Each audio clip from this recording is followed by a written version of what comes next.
Ginamit niya ang kanyang teleportation skill na Warp Drive upang makaposisyon sa likod ni Logan at maglunsad ng isang matinding atake. Nabigla si Alma sa lakas ni Veronica at nagtanong kung paano nagawa iyon ng isang mage. Ipinaliwanag ni Noel ang katotohanan, ginamit ni Veronica ang bawal na kakayahang sacrifice.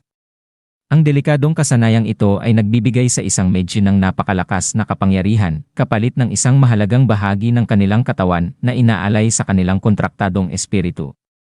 Gayunpaman, isang delikadong sugal ito, kapag tinanggihan ng espiritu ang alay, maaaring mamatay ang gumagamit. Inilarawan ni Noel si Veronica bilang isang taong handang isugal ang lahat para sa kanyang ambisyon. Nang matalo si Logan, hinarap ni Veronica si Wolf, handang sumabak sa huling sagupaan. Sa kabila ng kanyang mga sugat at ng matinding halaga ng kanyang ginawa, sumugod siya ng buong tapang. Ang mga nanonood, kabilang sina Alma at Noel, ay napamangha sa hindi matitinag na determinasyon at katalinuhan ni Veronica na nagbago sa takbo ng laban, nag-iwan ng malalim na impresyon ng kanyang lakas at di matinag na hangarin, at dito nagtatapos ang chapter 50 ng The Most Notorious Talker Runs the World's Greatest Plan.